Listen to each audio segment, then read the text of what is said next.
I'd like to call this regular City Council meeting of August 26, 2025 to order. If you have not silenced your cell phones, please do so now. Tonight's invocation will be given by Sister Catherine Gray from Sisters of St. Joseph of Orange, followed by the Pledge of Allegiance, led by City Manager Jared Hildenbrand. Please rise.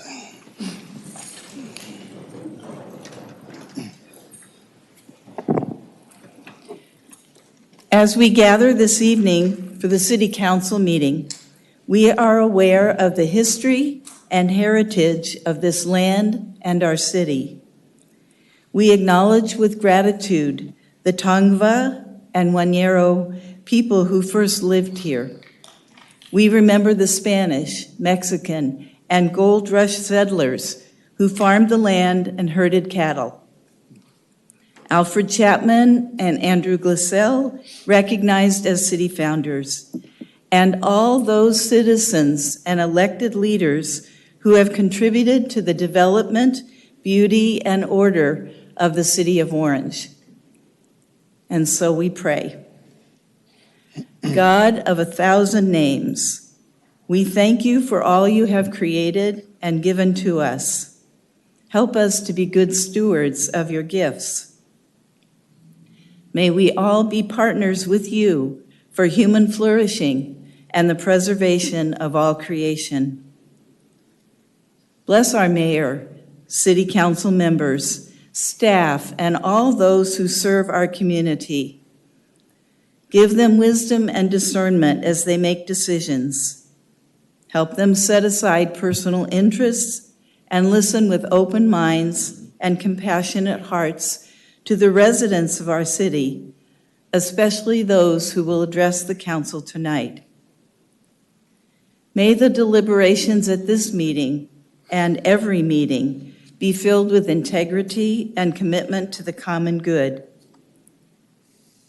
Inspire our leaders to make choices that foster unity, promote justice, and enhance the welfare of all those who call Orange home.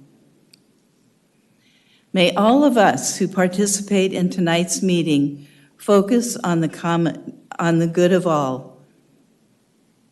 And may God, who is all love and mercy, be glorified by our interactions tonight and always.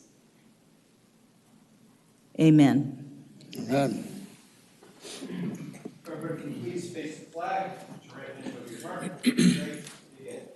I pledge allegiance to the flag of the United States of America and to the republic for which it stands, one nation, under God, indivisible, with liberty and justice for all. Thank you, Sister Catherine. Madam Clerk, please call the roll. Mayor Pro Tem Bilodeau. Present. Councilmember Dimitriou. Present. Councilmember Tavaleris. Present. Councilmember Gutierrez. Here. Councilmember Gillenhammer. Here. Mayor Slater. Here. A quorum is present with Councilmember Barrios excused. Thank you. We have three proclamations this evening. The first one is going to be for Officer Wyatt for his 7.5 years of service, and Mayor Pro Tem Bilodeau will be presenting that.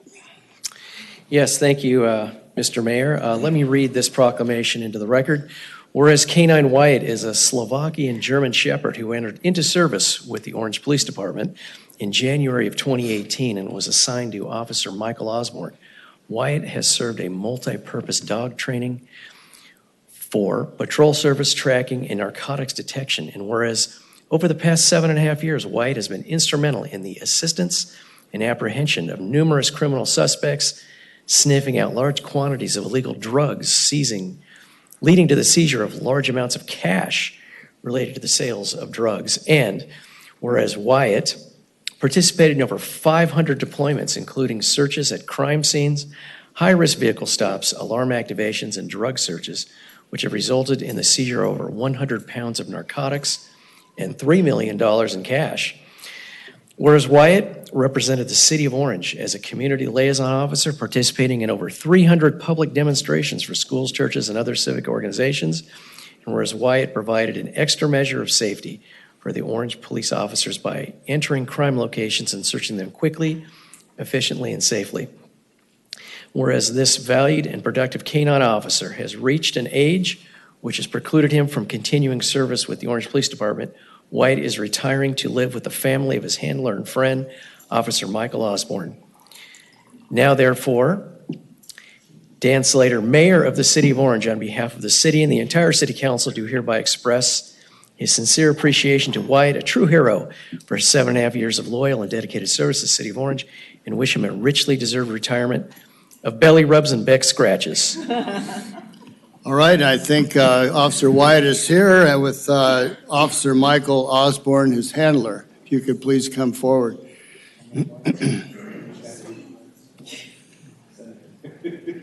Go on down.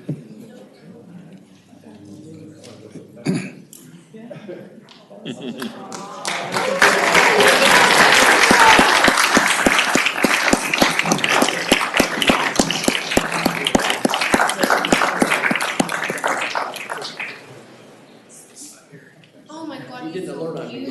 Hey, you're so cute. Can you hear me? There we are. Thank you very much.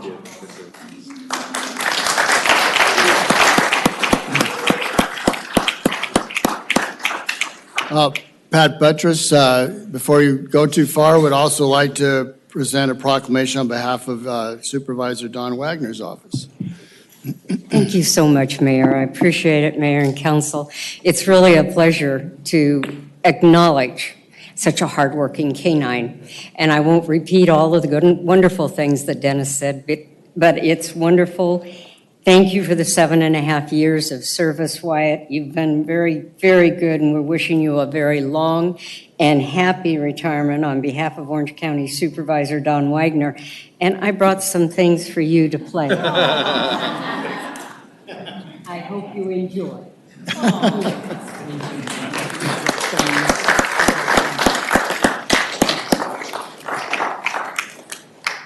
Spoken by a true dog lover. Yes, I am, you know. Thank you, Pat. Thank you again. Okay, our next proclamation will be presented on behalf of recognizing September as Hunger Action Month, and that will be given by Councilmember Gutierrez. Excellent. So this proclamation is honoring 2025 Hunger Action Month, whereas hunger and poverty are issues of vital concern in California, where 1 in 5 individuals face food insecurity daily and do not know where their next meal will come from, and whereas everyone needs nutritious food to thrive, and people are working hard to provide for themselves and their families, yet over 359,000 individuals, including over 86,000 children here in Orange County, are food insecure. And whereas the City of Orange is committed to taking steps to combat hunger in every part of our community and to provide additional resources to those in our community need. And whereas the City of Orange is committed to working with the Orange County Hunger Alliance and educating people about the role and importance of food banks and food care in addressing hunger and raising awareness of the need to devote more resources and attention to hunger issues. And whereas in the first half of 2025, Orange County Food Bank and Second Harvest Food Bank collectively recorded an average of 810,996 individual food distribution visits per month from our community members facing food insecurity. And whereas in the first half of 2025, Orange County Food Bank and Second Harvest Food Bank have collectively distributed 36,709,298 pounds of food through its partner network of food pantries, soup kitchens, shelters, senior centers, schools, colleges, universities, houses of worship, and other community organizations. And whereas Abound Food Care helps to facilitate the recovery of more than 25 million pounds of excess edible food in Orange County each year, reducing food waste and diverting that food to those who need it. And whereas the month of September has been designated as Hunger Action Month in order to bring attention to food insecurity in our communities, and to enlist the public in the movement to end hunger by taking action, including volunteering, donating, and advocating to ensure every community and everybody in it has the food they need to thrive. And whereas food banks and other organizations across the country, including the members of the Orange County Hunger Alliance, will host events throughout the month of September to bring awareness and help end food insecurity in our local community. Now, therefore, Dan Slater, Mayor of the City of Orange, do hereby recognize September 2025 as Hunger Action Month in the City of Orange, and I call this observance to the attention of our residents, dated this 26th day of August 2025. And the CEO of Abound Food Care, Mike Leorakis, is here to accept that proclamation.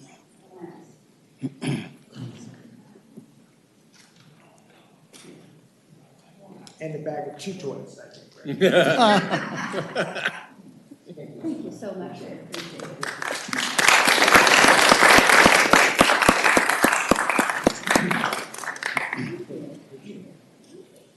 Thank you so much, Mike. Thank you for coming. Thank you for all you do, too.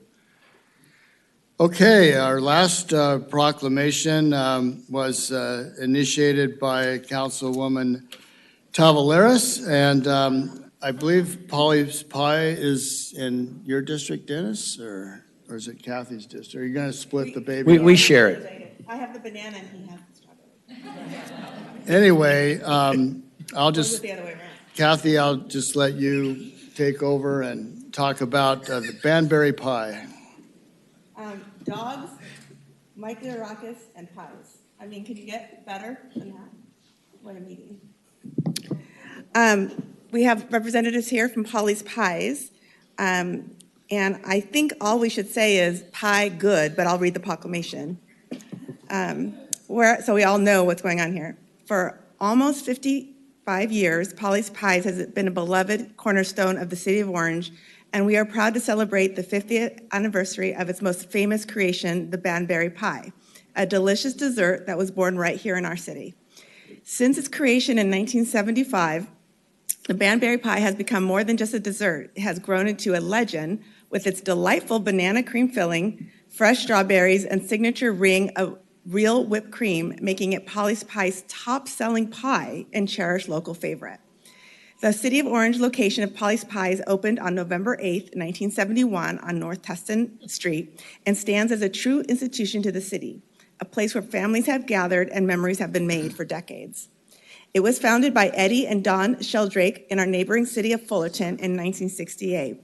Polly's Pies remains a testament to the power of a family-owned business, expanding to 13 locations while still staying true to its roots and its commitment to quality breakfast, lunch, and dinner.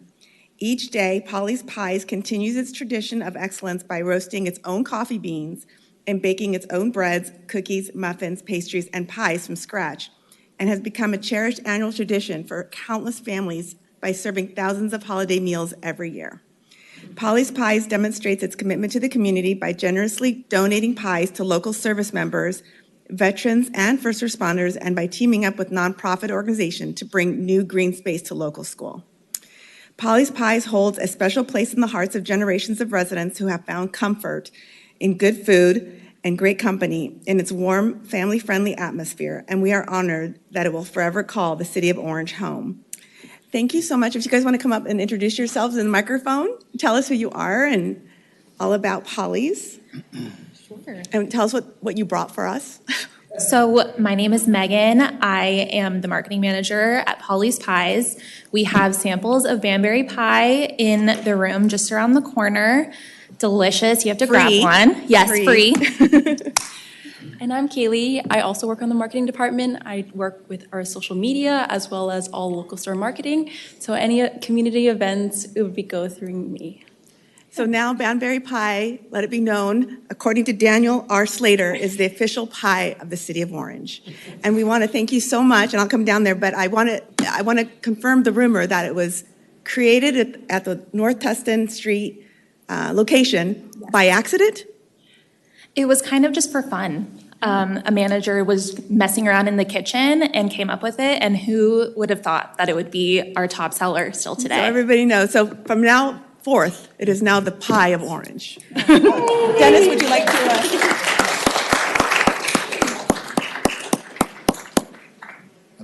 down for this one. If you haven't had it, you should try it. I had not had it. I'm not a pie person. I grew up with baklava. Like, I don't know. I'm in love. Yum. Yeah. Maybe that could be your next pie. Yeah. Ooh, okay, now we're talking.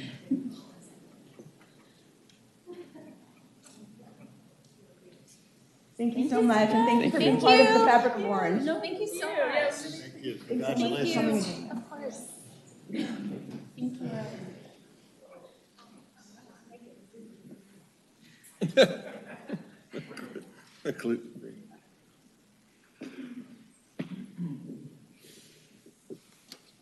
Thank you for bringing that to us, council member. And there are free samples right around here in the Weimer room, but please do not bring it into the council chambers or the city clerk will be after you.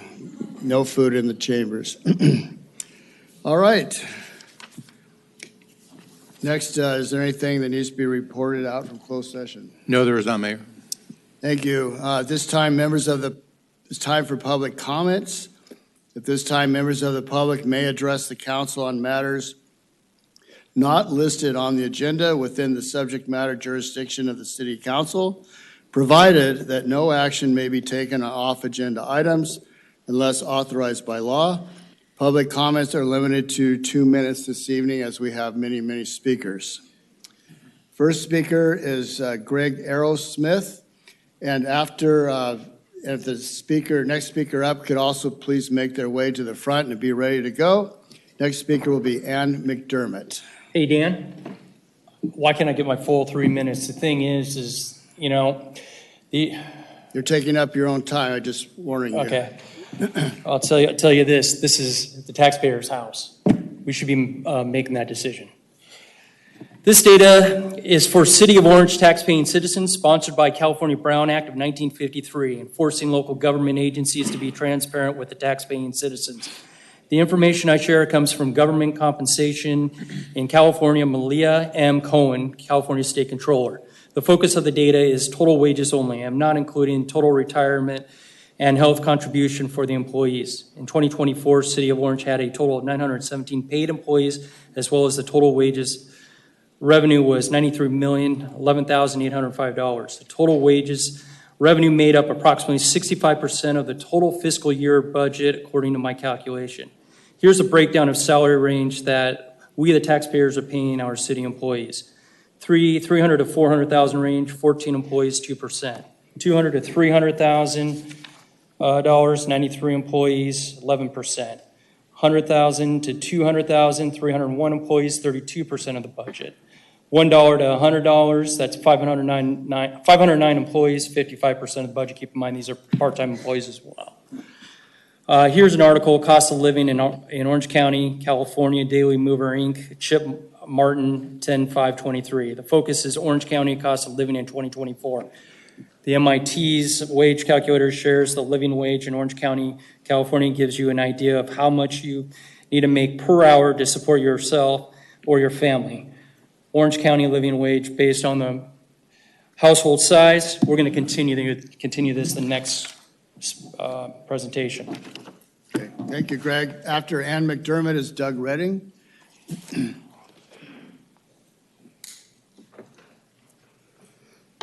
Ann McDermott, resident of Old Town, member of the DRC.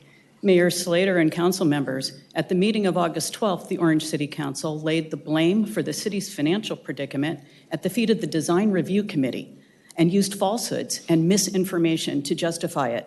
3 projects were cited as examples of the DRC, quote, taking too long to process applications, and the reason to, quote, rein in the scope of the DRC.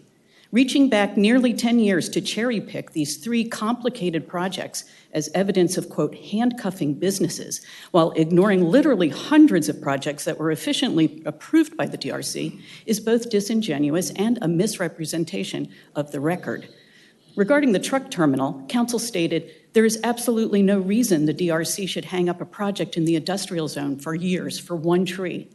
Stop repeating this fiction and get the facts straight. The DRC did not spend years on 1 tree. Let's correct the record. Prologis had more than 8 months of staff reviews before coming to the DRC with woefully inadequate landscaping. The OMC required 125 trees for the project, but the applicant proposed only 30. That's not one tree. That's a deficiency of 95 trees. 95. A fatally flawed dental office designed by an electrical engineer with no architectural training submitted an inaccurate and incomplete proposal with so many defects the committee doubted it could actually be built. Chick-fil-A was stuck in the planning department for years because the site was an important corner, designated as a gateway to the medical corridor on South Main. The general plan called for an architecturally significant project, not a drive-through. These examples illustrate that projects that are, quote, taking too long are not meeting the city's own developmental standards and have issues that are beyond the control of the DRC. The DRC is not responsible for revenue generation, nor for the city's previous fiscal mismanagement. The DRC is neither business-friendly nor business-unfriendly. Thank you, Ann. Thank you. After Doug is Cynthia Gonzalez. Well, let's lighten the mood and talk about some fun stuff, sort of. So I'm Doug Redding, and thank you for having me, Mayor Dan Slater. Welcome back home, Jared, the new city manager. So excited to have you back, or have you here. And the rest of the council, thank you for hearing me out. I'm representing the Wall That Heals today. This would be our penultimate update, since next month is the last one. The Wall That Heals, again, is coming to Grijalva Park in the city of Orange, October 2nd through the 5th. We're expecting over 10,000 visitors over the 4-day events. It's open 24 hours, and it's a 3/4 scale replica, exactly, of the Vietnam Wall in DC. All 58,281 names are on this wall. We're very excited to bring it home. We have a nonprofit that's made up of mostly veterans right here in Orange. All of our fundraising has been local Orange businesses, nonprofits, people. All of our volunteers so far are all local Orange people. We're trying to make it about our community, raise the funds 100% from our community, and give back to our community.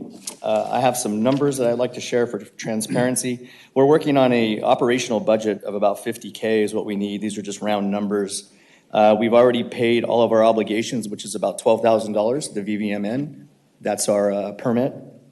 And we still have an open budget of about $20K that we need through in-kind donations like Home Depot, hardware stores. We have a lot of logistical needs that we're looking for in-kind donations. And of course, we still need money, and we have a website for that. I have a big barcode here that I put up last time, so if you want to just take a screenshot of that, if anybody behind me wants to just grab a screenshot of that, I'll talk like this, because that's how much we need money. But we really hope to see you there. It's for the veterans, it's for the Gold Star families, and it's a place to heal. Thank you. Thank you, Doug. Following Cynthia is Mary Oberschlake. Mary Oberschlake is next. Okay. Good evening, council members, mayor. My name is Cynthia. For the last 2 months, I've come here again and again, pleading with you to care about our lives. And if I'm honest, I'm exhausted. I'm tired of begging my own representatives to treat me and people like me as fully human. Let's make some things abundantly clear. Your silence is violence. Your silence is complicity, and your silence is racism. I want you to sit with that, because while you get to hide behind procedure, jurisdiction, and excuses, our families are the ones hiding in fear.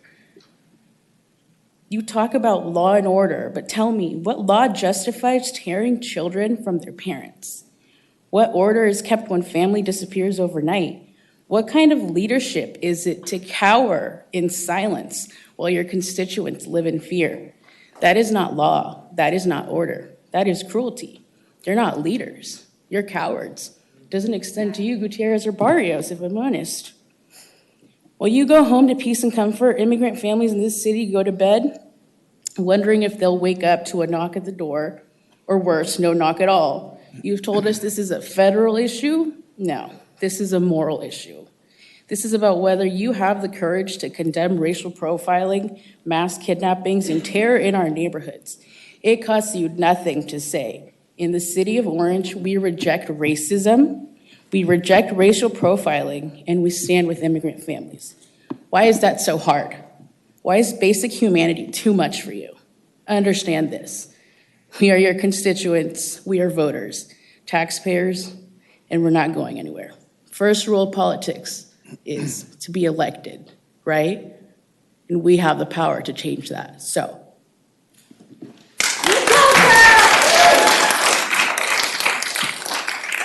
Following Mary is Jason Will. Good evening, Mr. Mayor, council members. I spoke to you 2 weeks ago. My name is Mary Evangeline Oberschlag. I live here. My sons grew up here. My grandson lives here. When last I asked you to honor your oaths and be Americans. Tonight I ask you to examine your hearts and your conscience. Take a moment, reflect on Sister Gray's prayer. Tonight you can act to join our sister Orange County cities in support of the lawsuit Pedro Vasquez Perdomo et al. Versus Christy Noam et al. Being filed by the American Civil Liberties Union of Southern California, along with 5 individual plaintiffs and 4 plaintiff organizations.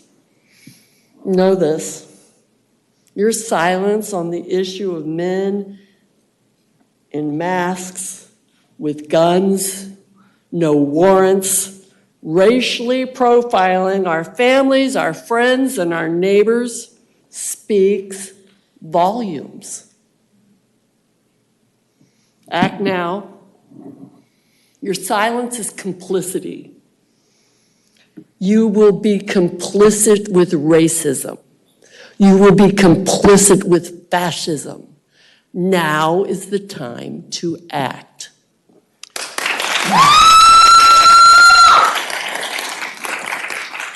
Thank you, Mary. Following Jason is Kimberly O'Neill. I showed up to the last city council meeting with the agenda item of demasking ICE, asking ICE to show badge numbers and to put labels on their cars. And only 2 people voted yes for it. One told me that when I said the powers are not delegated to the United States by Constitution nor prohibited by its states, those laws are reserved to the states respectively or the people. Mr. Dumitru, you said that the Constitution has the supremacy clause, which ranks over all, and that it could not be done, that we cannot make the change here because we would be confronting the federal government. There are no federal laws supporting the requirements of police officers to give badge numbers when asked. But there are many state laws, city ordinances, and police department policies that require officers to identify themselves by name or by badge number when asked by the public, especially during stops, arrests, and investigations. Like New York City, the Chicago Police Department, and many California police departments. That has been upheld. There have been many lawsuits that say that we do have the right to ask. And if you do not ask, shame on you. If you do not ask to keep your constituents here safe when your community is asking you to, please resign. Please understand what your citizens want, what your constituents want. And please support your constituents, or they won't support you. Thank you, Jason. Following, please, we can do without the yelling, screaming. Following Kimberly is Gaston Castellanos. Is Kimberly here? Good evening, council members. I'm here tonight because I'm outraged. Outraged that while Santa Ana and Anaheim have stood up to defend immigrant families by joining the ACLU-led lawsuit against unlawful ICE enforcement, and while Costa Mesa is expected to do the same, this council has stayed silent while our neighborhoods live in fear, silent while ICE and CPB conduct raids without probable cause. often targeting people simply because of the color of their skin, the language they speak, or the way they look. It is a shield against unconstitutional practices that tear families apart and undermine justice. And yet, while our cities step forward, you are leaving our immigrant neighborhoods behind. Do you know what it feels like when a child refuses to go to school because they're afraid that their parents won't be home when they return? Do you understand the fear of workers who pay taxes, enrich our culture, and contribute to our economy, but are treated like criminals simply for existing? Your inaction is not neutral, it is complicity. By refusing to join this lawsuit, you send a message that fear and discrimination are acceptable. They are not. If Santa Ana can take a stand, if Anaheim can take a stand, if Costa Mesa can take a stand, then what is your excuse? What is your hesitation? Families are being ripped apart. Enough is enough. We demand that the council join Vasquez Palermo versus Nome. Stand with immigrants, not with fear. History will remember whether you stood for justice or whether you stood aside. And tonight, I am telling you, stand aside is not an option. Thank you. All right. After Gaston is Jane Hudson.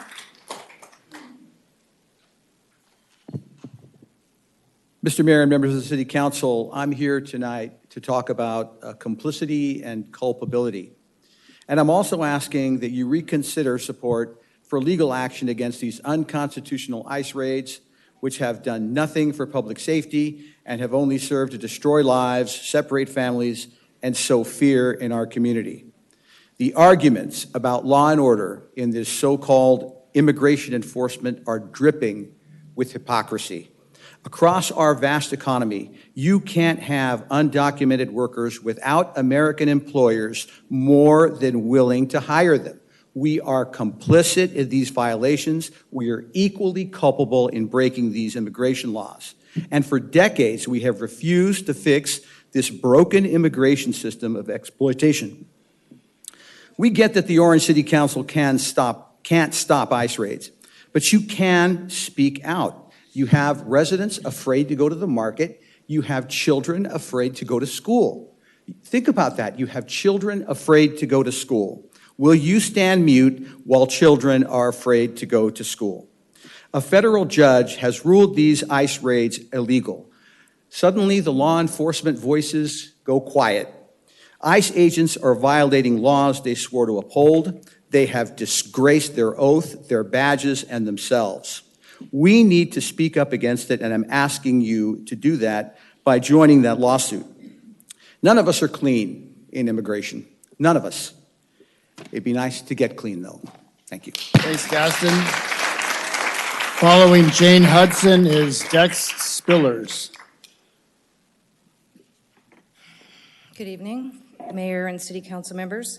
I'm here again to request a resolution regarding ICE raids in our city. I'm asking you as public servants to take action and do something. Join the other Orange County cities who are taking a stand by joining the lawsuit against illegal ICE actions. We should all be speaking out to protect our democracy. Why aren't you? Is it because nothing has affected you personally yet? ICE kidnappings happen to be the hot topic now, but what's next? Will naturalized citizens be undesirable? Someone of Eastern European descent considered subhuman? Or will it be the LGBTQ community seen as a threat to the birth rate? Or maybe me for just speaking out? These are all reasons the Nazis used to make people disappear. We are in a steady process of intimidation, the dismantling of democratic processes and institutions, eventually creating an environment where resistance is dangerous. Now is not the time to be a good German. We all know the difference between right and wrong. Do the right thing. Following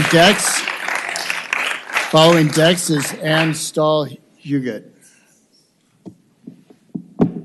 In New York, Maryland, and North Carolina, women have been sexually assaulted by men posing as ICE agents.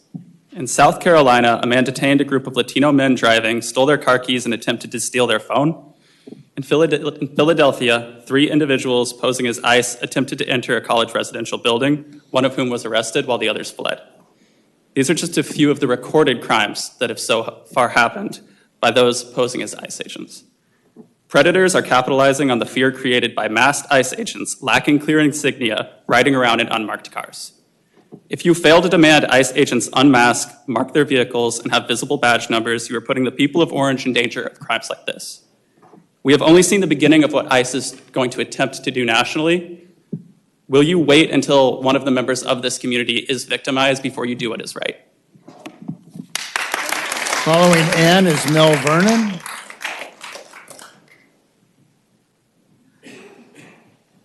Hi, my name is Ann. I am a nurse practitioner here in Orange, and it's been really hard the last few months having so many patients come distraught, fearful, crying because of what's happening in their communities.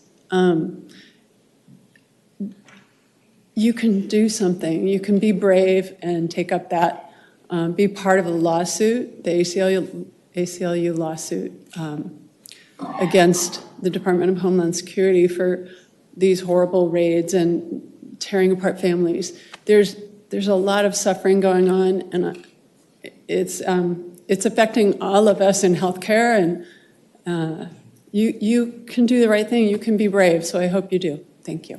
Thank you, Ann. Following Mel Vernon is Gina Boglino. Mr. Mayor and Council, Carlos Roberto Montoya, Jaime Alinas Garcia, say their names.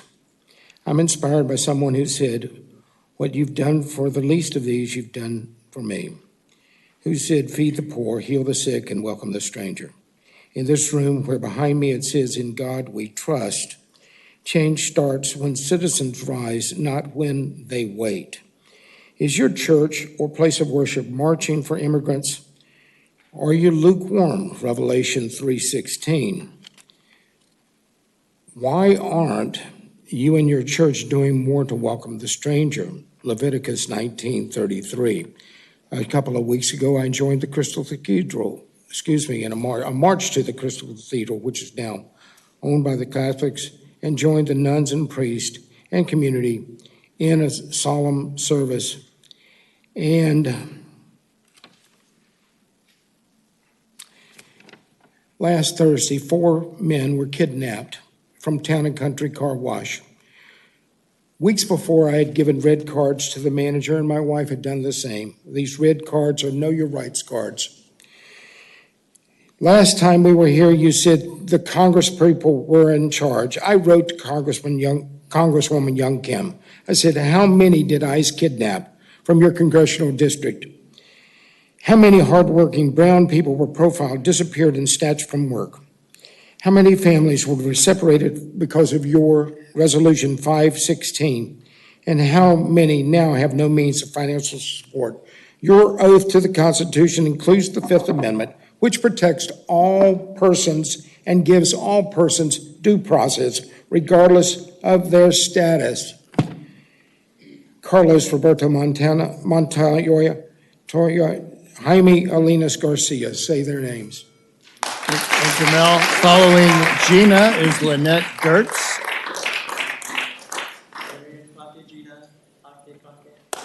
Thank you. You go, girl. Thank you. Mayor, City Council members, I am here because of the ICE kidnappings that we know are not right. I'm just going to be short and sweet. Sometimes we do need to be reminded of the things that we say. In May of 2024, one of our present council members was quoted as saying, quote, "When in service to others, the number one thing to remember is if you see someone struggling, reach out and help them," unquote. Well, this is your opportunity, Mr. Dimitri. Why do y'all need to wait?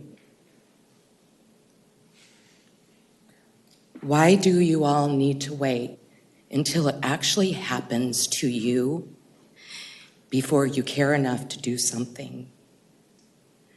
I've heard people speak here about seeing what happens with the ICE raids. I just want you all to take a moment and imagine yourself in their shoes. If you've ever had to take a screaming child out of the hands of their parents, I was service to this county for over 36 years. The last 25 was in social services, and although I knew the child needed to be removed for their safety temporarily, it broke my heart. Please, like those have spoken before, we know you can't do anything about the feds, but you can stand behind your constituents. Thank you for the opportunity. Thank you, Gina. Following Lynette is Roshni Morthy.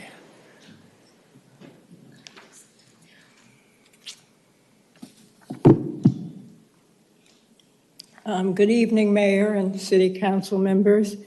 My name is Lynette Gertz, and I have been a resident of the wonderful city of Orange since 2005. It is absolutely terrifying to see these ICE people in their masks with no ID taking people off the streets of Orange or anywhere else for that matter. So I'm asking you to please help make it stop by joining the ACL lawsuit. Thank you. Thank you, Lynette. Following Roshni is Angela Ledvay. Good evening, council members. I'm here to stand against injustice, against the tyrannical ICE raids that will continue to tear apart our community. I am the daughter of Indian immigrants. I am also a proud American citizen. That is why I will use my voice. I have seldom been involved in local politics, very honestly, but what called me today is community. Amendments 5 and 14 of our U.S. Constitution demand due process for every person on American soil. The wording particularly cites individuals, and cases such as Hamdi versus Rumsfeld in the Supreme Court support this. The racial profiling of our neighbors and fellow community members in the wake of the brutal ICE raids is deplorable. Love thy neighbor as yourself. Those citizens in the pictures of the ICE raids, I see my parents, and fear strikes many around me because of the color of their skin. I see the community around me live in fear. We speak of freedom in America. We prayed for justice and unity at the beginning of this meeting, which is why I stand here, as I am in my gym clothes, and ask that justice and unity that can only be brought by your voice. Silence is compliance. You have a duty to your constituents, as we have all said. Stand up. If we, the people, can stand up for the people who do not have a voice at this time, so can you. You have the power to condemn this. Thank you. Thank you, Roshni. Following Angela is Kathy Voss. Good evening, Mayor Slater, council members. My name is Angela Letterock. I'm a resident here in Orange. I teach at Chapman. More importantly, I'm a mother of 2 young children, one of whom is part of the OUSD school system. A month ago, with my 2 kids, ages 6 and 2, we sorted through their things to find their most beloved stuffies, to be able to give to 3 children who were orphaned after ICE kidnapped their mother when she was trying to attend her asylum hearing. They were under the age of 8. So on Thursday, when I had to talk to my 6-year-old about the raids that took place across Orange, and talk to him about the fear that many of our immigrant families, our neighbors, our friends, people who will help us at our house, had been going through, I found myself in tears. He expressed fear that I'd be taken from him. I think that is shared solidarity of the age that a 6-year-old is able to express that perhaps many of us might learn from. I join in the chorus of powerful voices, testimonies, and experiences here today to ask you to join our other OC sister cities in the lawsuit Vasquez-Palermo versus NOM. I do so both because I believe it is best for your constituents, for the families that live here, for our neighbors, but it also is unnecessary steps, that there is not trust that continues to erode in this community, so people do not live in fear, and so that we do not continue to grade public safety that is every day eroding as a result of the ways that ICE is conducting their raids. Thank you very much for your time. Thank you, Angela. Kathy? Gosh, my remarks feel like small beans compared to all these passionate speakers before me. Good evening, Mayor and Council members. I'm a resident of Orange. I've spent nearly 2 decades in finance and accounting. Much of my career is focused on analyzing budgets, validating projections, and monitoring cost-saving initiatives.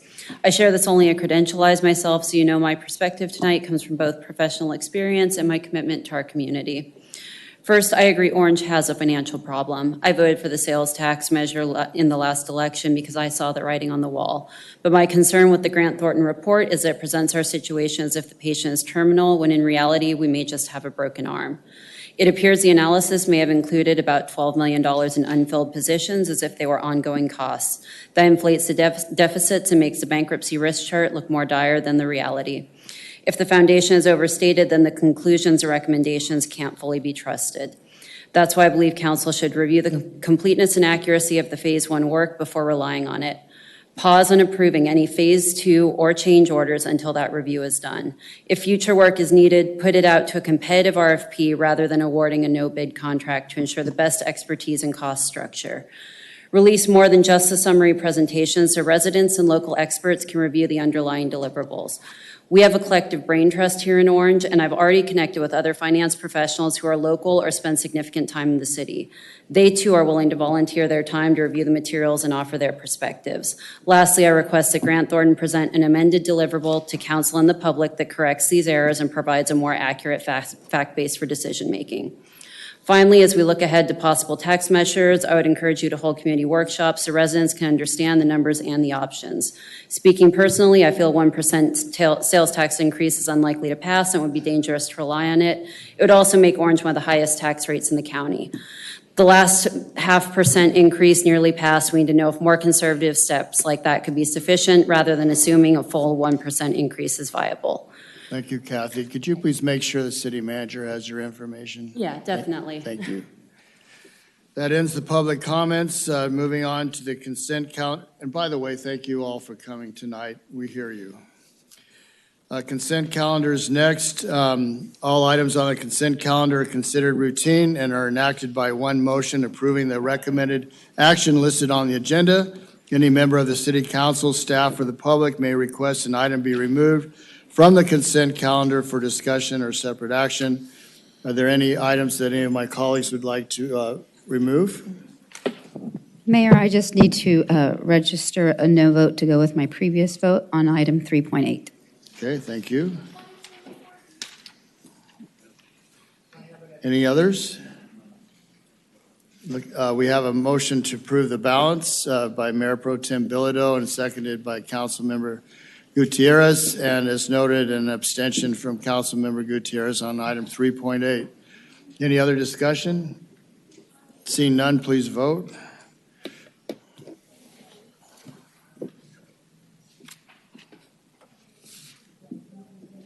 That is approved 6-0.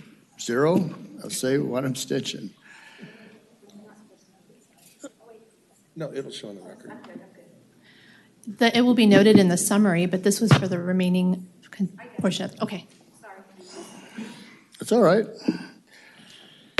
Okay. Item 4, reports from Mayor Slater. I've got 2 items on the agenda and then a comment that I wanted to bring up the fountain. First one is a discussion on implementation of Grant Thornton recommendations. Councilmember Gutierrez recommended that we have this on the agenda every week, and I thought that was a good recommendation. So it is here. The item 4.2 is acting on those recommendations, but we'll get to that in a minute. I would just want to ask the city manager where we're at with the report and the recommendations. Yes, thank you, Mr. Mayor. In the interest of full transparency, the city staff has posted the complete Grant Thornton report to the city's website. You can now find it under the City Financial Update page. What I can tell you is that I take a hard copy home with me every single night, and I read it, and then I read it again, and then again. What I'm doing is working to review the completeness and the accuracy of the report. I actually have a meeting scheduled with Grant Thornton next week, at which time I'll be prepared to provide a more thorough and informed perspective on their report. Fantastic. Any questions of the city manager? All right, thank you very much. Can I ask? Please. So in that thorough and that you're going through, will, in regards to the recommendations, their top three, the reduce 12% across the board, don't fill the 79 vacant positions, and then the 1% sales tax increase. I really want us to dig into that. So that's what I'm hoping that I'll hear, like, where are we moving on those? Or are you waiting to first digest the report before we move on any of those things? It's all part of the package, right? I do think we are behind in economic development, right? We know that on the west side of town with West Catella, where the vacant, I call it Orange Mall, the Village, is. So we'll be beefing up economic development, right, and investing in that. With regards to cost-cutting measures, I have weekly meetings with our finance director, and we're diving into the budget. I want to see the recipe, the meat and potatoes, the ingredients, not just line items. So I do have access to OpenGov, which is how we budget here, and I'm combing through those accounts. Sales tax measure, all due respect, that is your prerogative. But as soon as I get back to you with my perspective, what is the Grant Thornton report, that will help you make an informed decision of council where you go, whether that's 0.5%, full percent, 3/4, 10-year, 20-year. It's your decision, or do you need one at all? It would just be premature at this point to offer my perspective on that. And just like the speaker spoke, and like Council Member Gillenhammer has brought up multiple times in regards to the 70 positions not being funded and show accurate numbers, I'm assuming that's what you're going to bring back to us as well. All right, thank you. Thank you very much. Do we have a speaker on this item? Yes, Mayor, we do have one speaker. I'll invite Reggie Mundicus forward.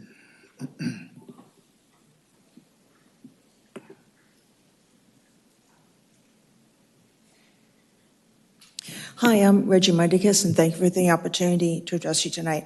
Regarding the Grant Thornton report, they reaffirmed what we have been told multiple times by the Finance Department over the last several years, that we're on the path to bankruptcy unless we seriously change our ways. And that way, what we really need to change is getting more revenue in. What is being discussed is the burn rate of how much money we're bringing in and how long it's going to last. We need to discuss that, but that is something that's done with the city manager and the finance department. I am concerned that there's a situation brewing where we are going to end up with 200 people jumping into this, each with their own spreadsheet, saying, no, no, no, you're wrong, and then nothing ever gets done because that's not the issue. The issue is that we're on the road to bankruptcy, which is what we have been told before by the finance department. We are now working to remedy it by finding ways for more revenue. We need to figure out what our burn rate is. Again, city manager and finance department have all the info to do that number correctly. Yes, Grant Thornton may have made some assumptions that city manager and finance department may look at and go, well, that's not exactly how I would have done that. But we need to keep our eye on the ball, which is avoiding bankruptcy. I believe we can do that. We like to work hard. We're smart. Our city has a lot of potential. I never realized why we didn't maximize it. We're in a great location. We're close to an airport. We're actually also close to another airport, Ontario, for freight purposes. So I'm really looking forward to the new development and the new businesses that will be coming to Orange with the upcoming hard work. So thank you. Thank you very much, Reggie. Okay, well, in the spirit of this conversation, item 4.2, Grant Thornton's recommended that we work more closely with Chapman University and create more partnerships and utilize each other's talents to move the city forward. And I know Chapman is very anxious and willing to do that. So Councilmember Dimitru proposed that we have a Chapman University Liaison Committee. I think that's an excellent idea. So I'd like to suggest that Councilmember Dimitru, Councilmember Tavaleras, who also offered to help on this, and myself serve on this liaison committee, and that we also have as a alternate Councilmember Barrios, because she does live in District 1, in the event that we need a third person to show up for the meeting. So we have a lot to work together on, and we really, really appreciate Chapman University's willingness to participate. And I'll just start off by saying we still have 2 vacancies on our Investment Advisory Committee, and I would love some applications from Chapman University for that as well. So I will go ahead and make that motion. And do we have Reggie wanting to speak on that as well? No, okay. I will move that. We have a second from Councilmember Gillenhammer. Any other thoughts, comments? Seeing none, I will call for the vote.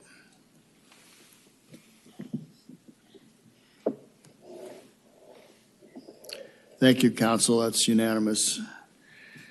And then the third item is, sadly, our plaza was the victim of another drive-through last Sunday morning.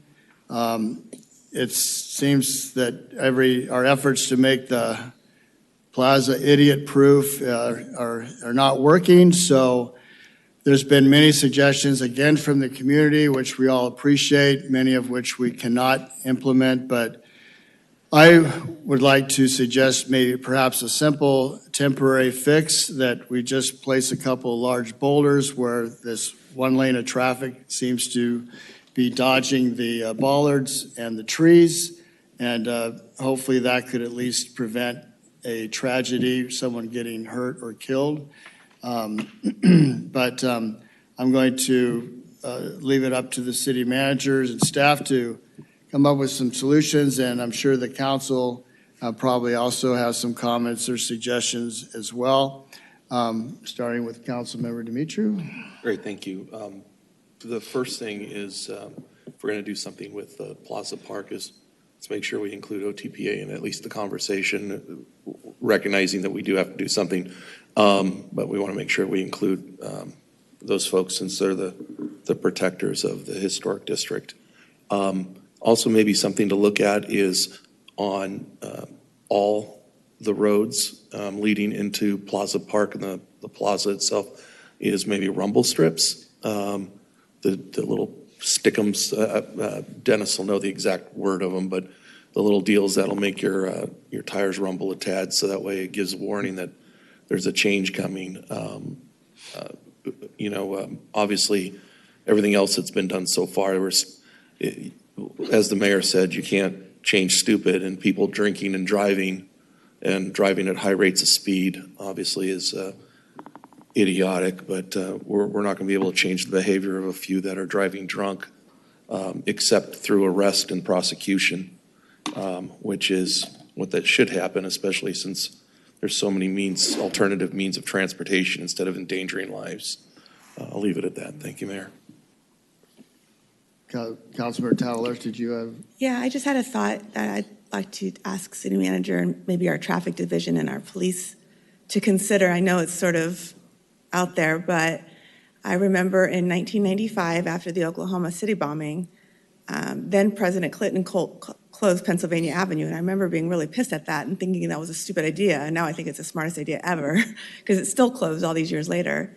And I remember being in Athens, Greece, at the Olympics in 2004, and they closed the roads under the Acropolis, and again, I thought, well, what stupid person had this idea? That road is still closed to this day, and it's an excellent idea, because as they call it in Greece, it's Holy Rock.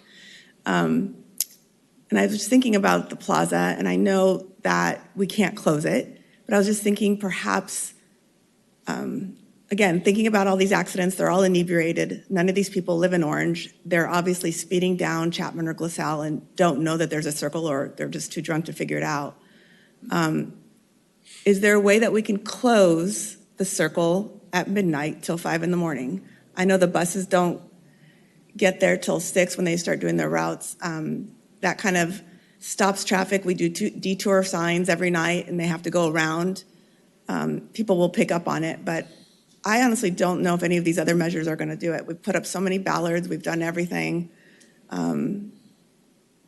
Perhaps a detour is just the best way to do it during the night. And it's not closing the streets down. It's just there's no way for a vehicle to enter into the actual circle between those hours. So it's just a suggestion. I don't know if it's possible. I don't know if it's cost prohibitive.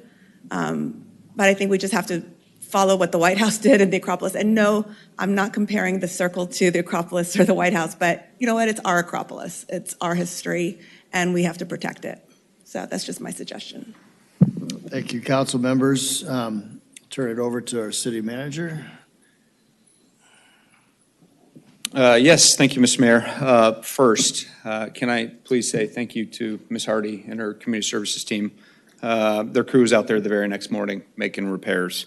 When we visited the site on Monday, it was clean and repairs were already underway. So thank you. If you can extend appreciation to everyone, we would appreciate it.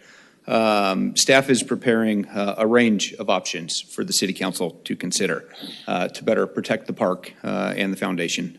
So we're preparing a report which we'll present at a future meeting outlining these measures. Additional bollards, boulder barriers, raised curbs, bot dots, I believe, for the rumble strips, and a closure from midnight to 5 a.m. I'll consider any other direction that's provided by council and even members of the community. So we'll expedite that report and we'll bring it back at a future meeting. Great, thank you.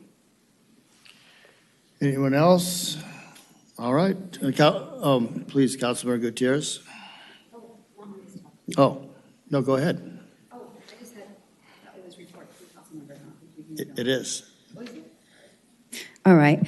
I just wanted to acknowledge and thank our Orange Police Department and Orange Unified School District and Resilience OC.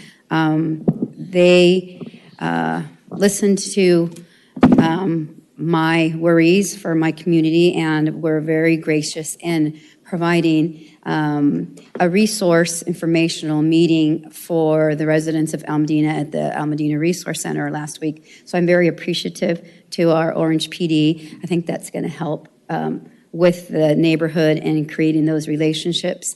And it was very prudent to do it before school started, so we were able to do that last Tuesday. And once again, I just wanted the residents to know that the video was posted on the Community Action Partnership website, which is the entity that runs the Almadena Resource Center. It's also posted on my social media page with resources and information for you to use. And again, thank you, Orange PD, OUSD, and Resilience OC for helping with those important information in regards to these immigration worries that my community has. So I just wanted to report on that. Thank you, Council Member. Mayor Pro Tem Bilodeau. Yes, Mr. Mayor, I wanted to provide a report. As you know, I serve the city on the transportation corridor agencies.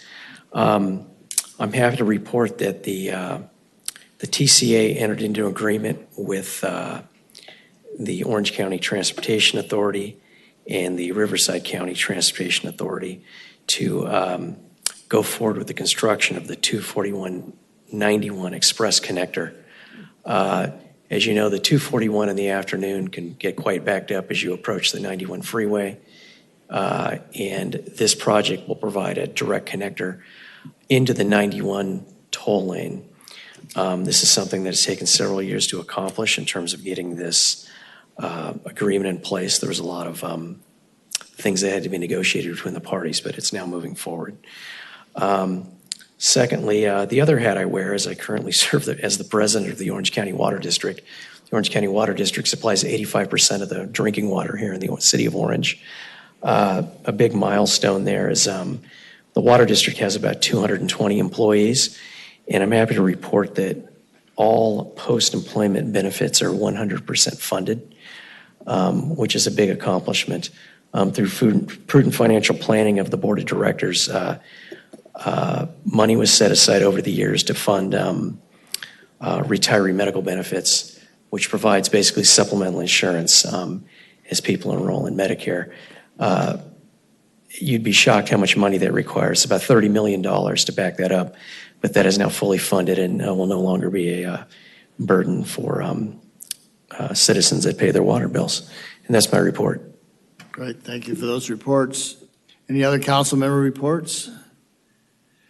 Okay, thank you. Next is are there any AB 1, 2, 3, 4 reports that council members would like to mention? Seeing none, item 7, reports from city manager. Nothing further to report tonight, except I will see you at the street fair this weekend. We're looking forward to coming. Okay.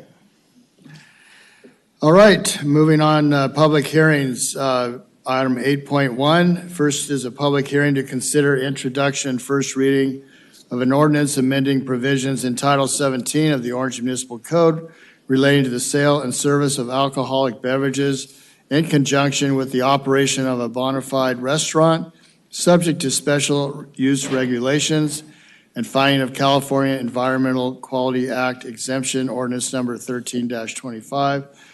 I know this is a major change in our ordinance, so perhaps a brief staff report.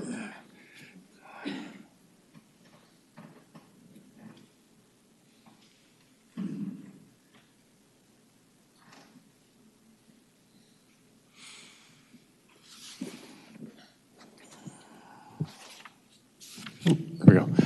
Good evening, Mayor and council members. We have Arlen Beck, Associate Planner, to present the ordinance this evening. Thank you. Thank you. Good evening, Mayor and members of the City Council. I'm here to present the proposed alcohol exemption permit ordinance. This will streamline the approval process for restaurants that offer alcohol service. Currently, any restaurant that wants to serve alcohol must apply for a conditional use permit or CUP. The proposed ordinance would allow alcohol service as a permitted use for restaurants that agree to standardized special use regulations. Standardized conditions include limits on hours of operation, prohibitions on live entertainment and dance floors, and requirements for security lighting, cameras, and operational plans. Restaurants must also maintain food sales as their primary revenue source, and their compliance may be reviewed annually by both the Community Development Director and the Police Department. Importantly, any business that does not wish to meet these conditions may still apply for a traditional CUP. The Planning Commission recommended approval of the proposed ordinance with the deletion of standard condition number 20, which states there shall be no generic drink specials or happy hour promotions such as half-off drinks, 2-for-1 drinks, buy one, get one free, etc. So staff's recommendation is that the council adopt ordinance 13-25 and find the ordinance exempt from CEQA. And that concludes staff presentation. We are here for any questions.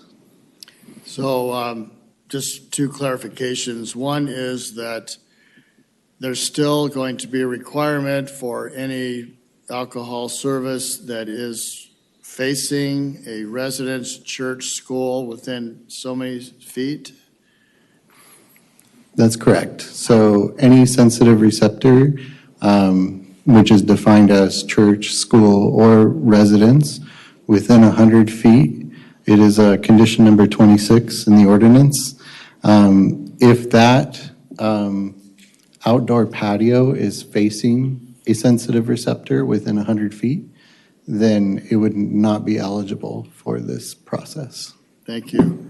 The other clarification is that the Plan Commission removed the typical condition that said happy hours are not allowed, drink specials and so forth. And that was removed because it was felt it was too restrictive on business, I believe it was explained to me. And most restaurants do offer a happy hour and it's felt they should have the ability to do so. Is that all, am I getting that all correct? Yeah, I'll take this one. Historically, our standard conditions of approval here in Orange have disallowed or not allowed restaurants to provide happy hour discount drinks at a particular time, which we refer to as happy hour. At the Planning Commission hearing, part of the recommendation to City Council was to eliminate that condition and allow restaurants to have drink specials or happy hours in the community. Thank you. Okay, Councilmember Dimitru. Yeah, real quick question. Would this apply, would this then allow existing restaurants to then apply for alcohol license, including those that have already previously applied but were denied? Sure. Any restaurant that wants to operate under our standard conditions of approval would be allowed to apply for the alcohol exemption permit. In fact, a lot of the restaurants that we have out there in the community have very few conditions because they've have been in existence prior to the conditional use permit requirement or got one so early that they have minimal conditions. If they stepped into the alcohol exemption permit and agreed to all of the terms, they would be current with all the standard conditions we have. So we would invite them to do that. So for instance, in 2010, may have been a restaurant that was denied for very particular causes, that we would look past those denials and allow them to now obtain a license. So any restaurant that wants to operate under our standard conditions of approval as they're proposed, we would allow them to operate as a restaurant with the conditions as applied and sell alcohol. If it became a problem, we would have the same mechanisms that we currently have as conditioned, that we would go through the revocation process if it was a problem. We would also work with our police department to do any investigations if there were any foul actors out there as well. So we have code enforcement and police department, just as we normally would for any condition of approval that we have in effect, as same as the conditional use permits. Councilmember Gutierrez. Yes. In your condition number 2, in regards to the alcohol permit being reviewed by either yourself or the police chief or its designees, and it's indicating if they're not in compliance that it will be revoked. Is there a mechanism for that to be appealed? I don't see that written in here. And if so, who would they appeal to? The city manager?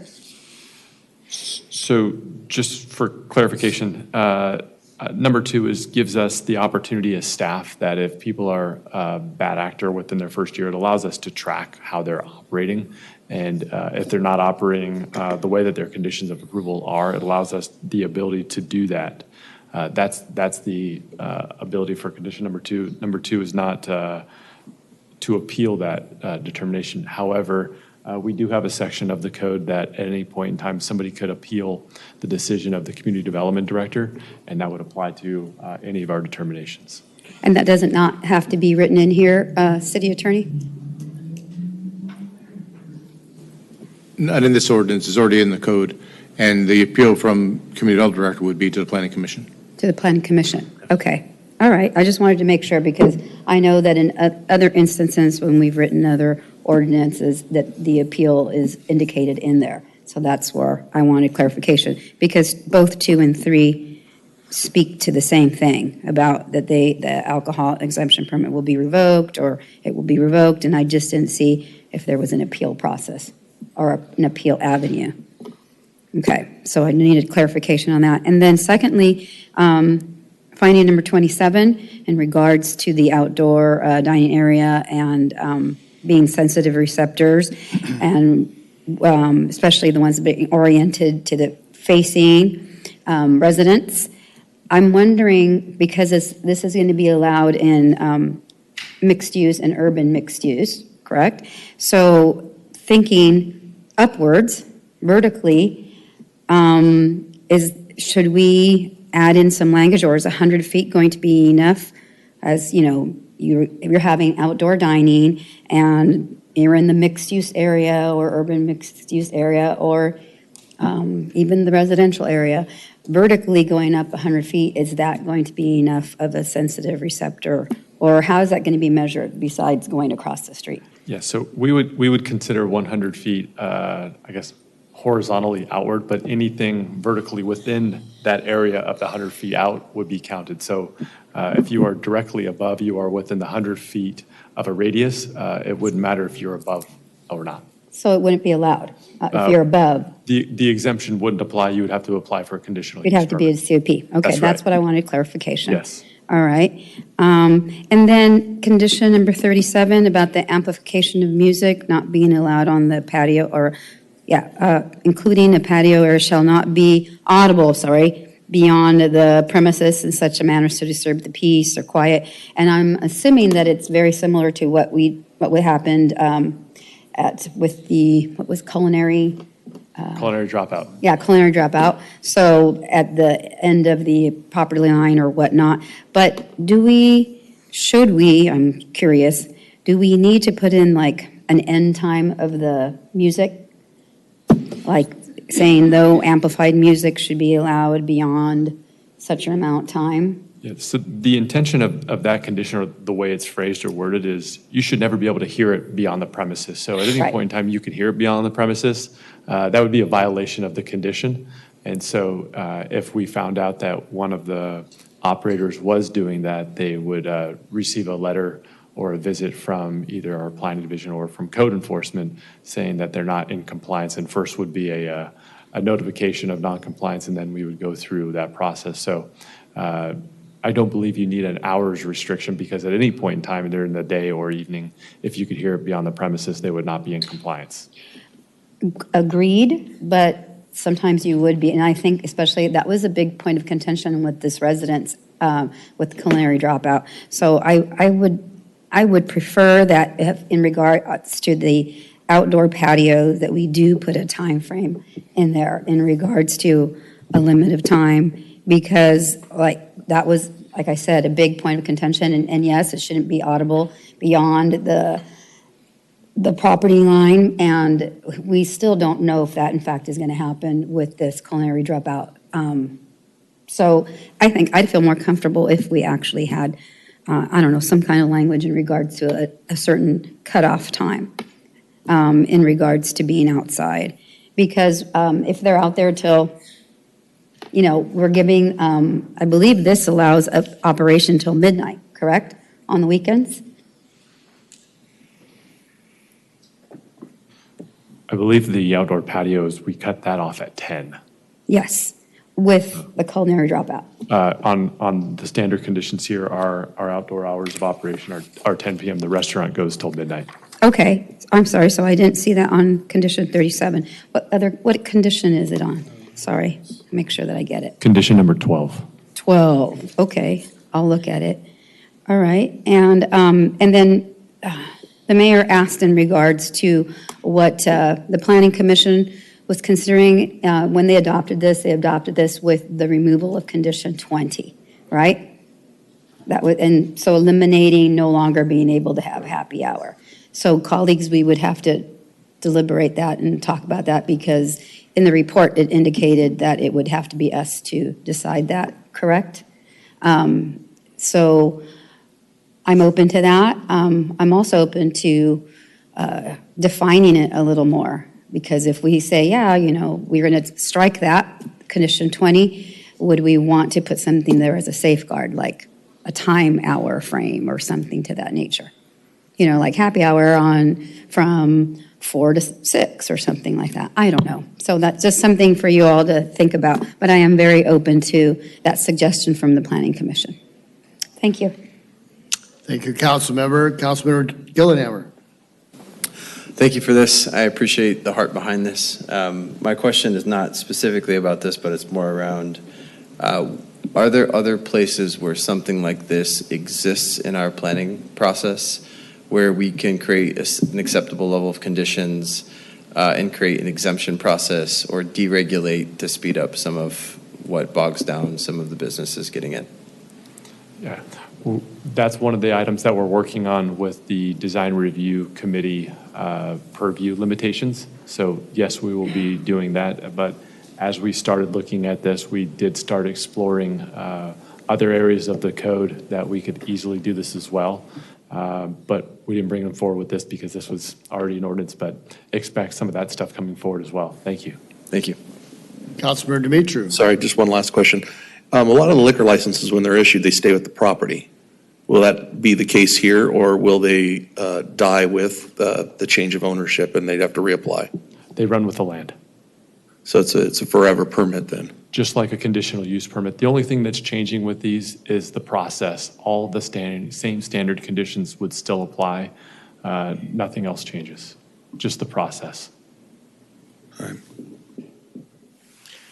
So the bottom line is you're proposing this to be more business friendly, to process applications more quickly, and to decrease staff time? That's correct. So the reason this was brought about is a lot of applicants, they want to know a definitive amount of time, they want to know a definitive amount of cost, and for restaurants and the restaurant applicants we deal with, it's a restaurant business is very risky. Opening up a restaurant is very expensive. And so anytime they could get a predetermined cost, process, and determination of if they do A, B, and C, they could operate the restaurant. It's a known fixed process. It also would cut down on staff time of preparing these presentations and these staff reports, along with agendas, public notices, staff attending public hearings, and our planning commissioners that show up for public hearings where we had Buffalo Wild Wings show up for an alcohol CUP at the outlets. Well, nobody shows up to even participate in the public hearing. Our planning commission public hearings last for 5 minutes for them to say the Pledge of Allegiance, take roll, see if anybody in the audience has a comment, make a vote, and then we go home. And so over the last 2.5 years of me attending these, it seemed just appropriate for us to create a process that was much more streamlined and kind of determined for the applicants and staff. Thank you very much. We have a motion from Councilmember Tavalaris. If I get a second, thank you, Councilmember Gillenhammer. We can continue discussion. Councilmember Gutierrez. And just for clarification, does your motion include removing the condition on happy hours and drink specials? That is the pleasure of my colleagues. I will do that. Okay, same for the seconder. Okay, thank you. Councilmember Gutierrez. I was just wondering, Russell, in regards to, I appreciate the streamlining. I understand that, and I'm just wondering, I'm concerned about you. And now that we are giving this to you, and now we are doing what we talked about 2 weeks ago in regards to for the DRC. And so my curiosity is, will this still be able to be streamlined now? I'm assuming it's going to be you and other designees in your office that will be working on this. So you envision this will take a lot less time than actually getting ready for a planning commission meeting in order to prepare that CUP and whatnot. That's correct. It does cut down significantly on staff time of preparing the staff reports, presentations, attending the hearings, public notices. These projects will still go through our staff review committee, which is the participation of not just the planning division, but all of the reviewing departments to make sure that it complies with all of our general standards and codes before staff would approve it. We're just cutting out the staff reports, the presentations, the public hearings, and the variable for the applicants on whether or not they're going to get approval on something. So a realistic time frame by going to that, it used to be called SMART Committee, but what is it called now? Staff Review Committee, SRC. Okay, Staff Review Committee. What's the time frame on that? So when an applicant submits a proposal to the city, we take it through the Staff Review Committee, and our goal, and we meet that goal, is to get comments back to the applicant within 30 days of their submittal. And 30 days. That's consistent with the Permit Streamlining Act, where we have to make the project, make a determination of whether the project is complete or not within 30 days of submittal. All right. And so the need for this streamlining that you brought up, I'm assuming was a need that you all saw in your office, and probably what we're hearing from the Grant Thornton report as well. So I appreciate you thinking forward and trying to help up our businesses, because we're definitely hanging out that sign that we're open for business. So thank you. I appreciate that. Oh, just wanted to ask the maker of the motion, for the happy hour, are we just going to say it's a free-for-all type of thing, or do you want to limit any time or anything? It's up to you. I'm open to discussion with my colleagues. Well, I don't have a certain. Either do I. I'm just wondering if we wanted to curtail it, at least like define the hours of happy hour. I don't know, since we've never allowed it, now that we're going to allow it, I don't know. Mayor, before we continue with the discussion, can you Do we have to please vote? open the public hearing for sorry. Public speakers? I will, thank you. I am now opening the public hearing. Do we have any speakers? Seeing none, I'm closing the public hearing. Bring it back to Kathy. Russell, do you or your staff have any thoughts on that? Staff would be, Thoughts? this is a policy discussion. Yeah. We've bounced this around upon staff. As mentioned, there are restaurants here in Orange and probably other places that operate happy hours. If the council wanted to allow restaurants to have a happy hour, staff wouldn't oppose that Okay, well, I decision. think that it's probably best just we go forward and we can always amend things later if we see fit. Russell, correct me if I'm wrong, if there are any current restaurants that do have allowed happy hours, it's because they have a CUP for it, correct? Pretty close. If a restaurant has a CUP, they probably have the standard condition of approval that would which not means they allow don't them allow it. to do it. Yeah, Okay, all right. It's tough to enforce. Agreed. very, very much so. I'm just, since we've never had it, and I know I have visited some of our fine establishments that offer the happy hour. I know that. And so, I'm just wondering if since now we are allowing it, should we define it? And you're right, we can always come back a minute. It's just something to think about, colleagues. But I am fine with that condition that the Planning Commission brought forward. I'm thankful to that. Mayor Pro Tem Bilodeau. Yeah, I just wanted to mention that way back in the day when I served on the Planning Commission, I recall when Lazy Dog came through on West Catella, and that location had a series of failed restaurant ventures there. And when they came in for their alcohol permit, I actually advocated and took out the happy hour provision from their CUP, as the proprietor said that was a critical tool they needed to attract customers. And it still exists today and actually has been franchised in many places. So I think it's a necessary tool that we have to allow proprietors to attract customers. Thank you. All right, we have a motion and a second. Is there any further discussion? Seeing none, please vote. Before we vote, could the maker of the motion please read the title of the ordinance? Introduce and conduct first reading of ordinance number 13-25, an ordinance of the City Council of the City of Orange amending Title 17 zoning of the Orange Municipal Code to allow the sale and service of alcoholic beverages in conjunction with the operation of a bona fide restaurant as a permitted use in certain zoning districts, subject to special use regulations. And you're also adding that we're removing condition 20. Thank you. And we're removing condition 20. Thank you. And there is a second. Please vote.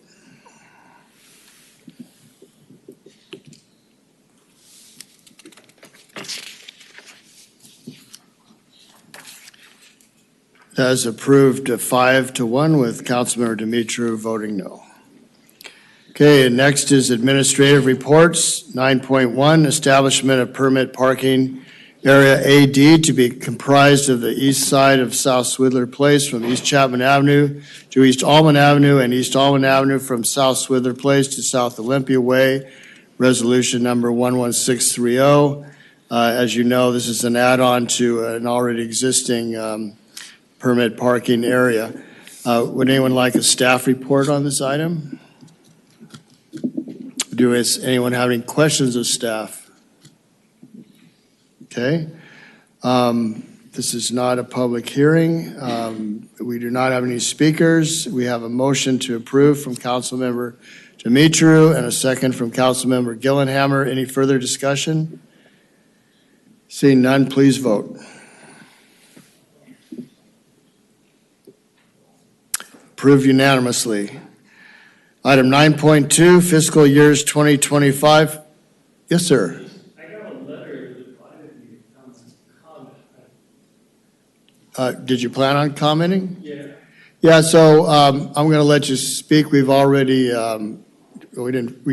approved it, but normally you submit a public comment card that are found at when. I emailed Maria about 4 o'clock.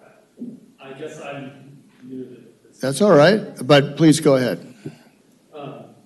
So our family invested in Americana Apartments, which are just across the street from this, just next to the stadium for El Medina High in like 1973, and we became the sole owners about 27 years ago. I'm a part owner. I manage it. My son lives on site, manages it. My sister, brother-in-law before them.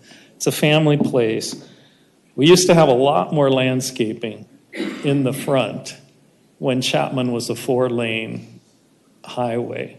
And when they went to 6, we lost a ton of parking along the street. And partly to compensate with that and keep our own parking on our property, a bunch of that landscaping in the front went away and turned into parking, which is kind of why it looks a lot more urban than when it was originally designed to be.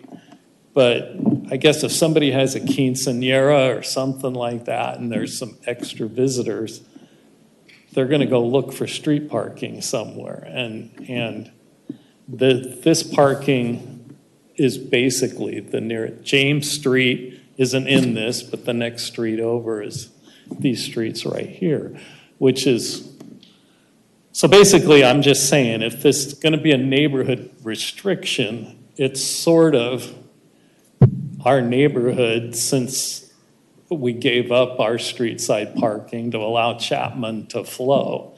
And so if there's some way, like if there's some way that you get a permit or you get an excuse or whatever for a visitor to have someplace out on the street to park, that'd be nice if Americana Apartments could be included in the, whatever the neighborhood is what I'm asking.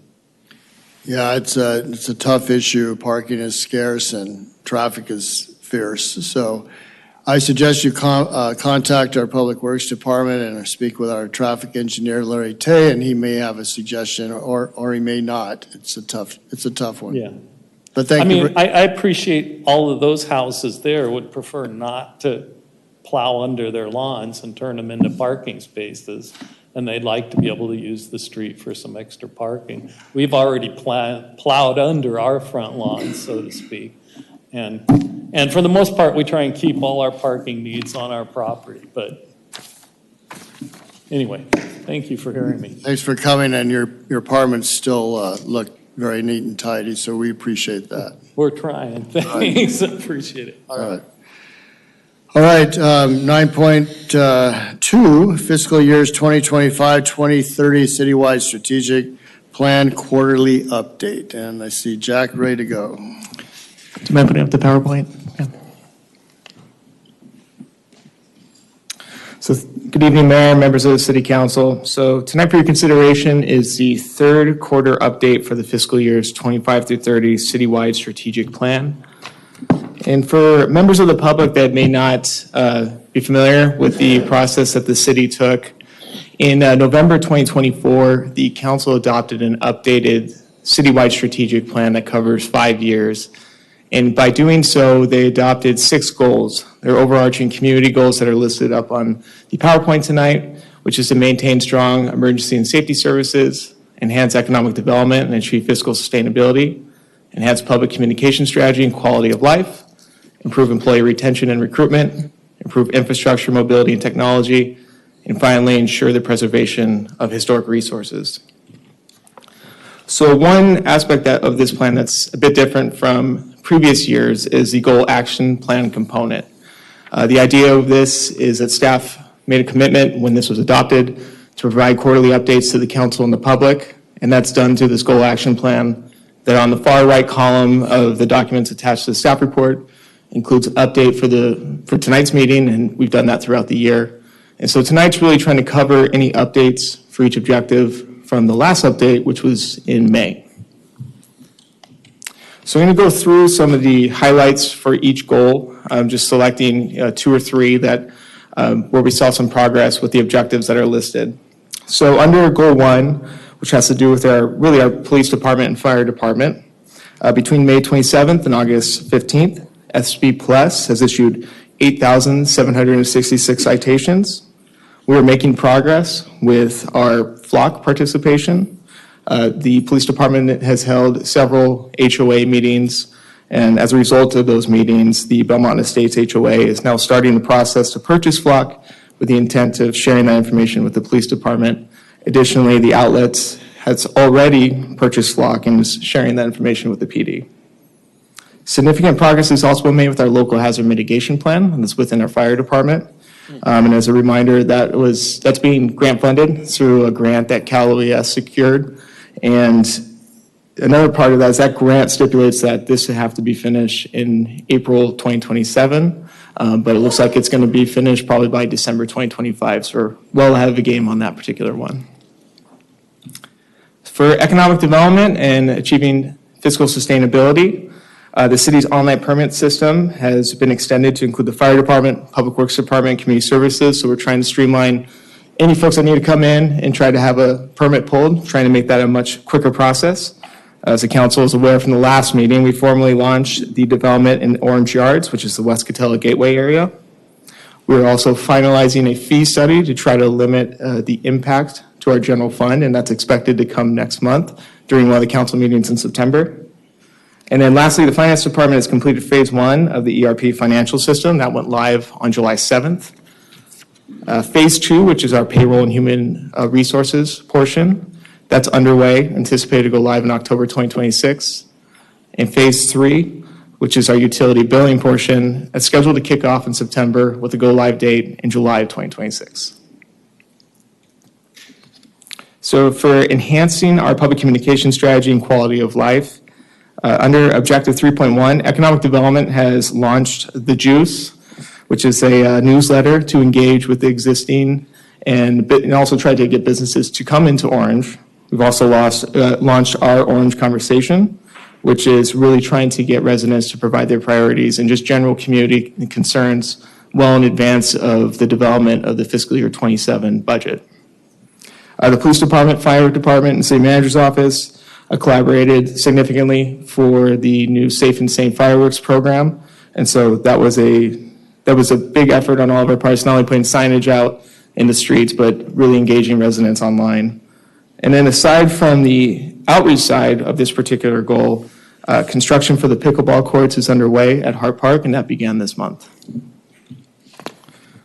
For employee retention and recruitment, the biggest gains in this particular goal in the past quarter really had to do with our internship program. So staff met with Santiago Canyon College on May 20th for the fall 2025 internship opportunity. 25 candidates applied for the various internship opportunities and participated in interviews on August 11th. We're working to place successful candidates to these departments. We're hoping to do that by next week. And just from the city manager's office's perspective, we have an intern whose last day is tomorrow. He'll be going back to UCLA after Labor Day, but he's been very helpful in moving projects along for us. For infrastructure, mobility, and technology, as the council is aware, we awarded a parking management contract on June 24th. Staff intends to start the paid parking program in late fall this year. Under Objective 5.5, staff completed the first phase of the renovation of the reorganization of the city courtyard. And finally, under Objective 5.11, staff is making progress updating the Gravel Park Master Plan, which is being done through brownfield money that was secured through OCCOG. And lastly, with Goal 6, these are often they're interrelated. And so staff is continuing to work with the Old Town Preservation Association and the Orange Legacy Alliance to develop a historic preservation ordinance and the creation of a Heritage Commission. This will help identify and catalog historical assets, which supports Objective 6.3, and ultimately create a pathway for the city to become a certified local government, which supports Objective 6.2. So that concludes my overview of the August 2025 strategic plan update. The next one will be scheduled in November, and it's anticipated that we will have more of a strategic planning session in January to make sure that this document continues to remain relevant to the community's needs. So that concludes my overview. I'd be happy to answer any questions. Thank you very much, Jack. It's great information. Any questions? Councilmember Gutierrez.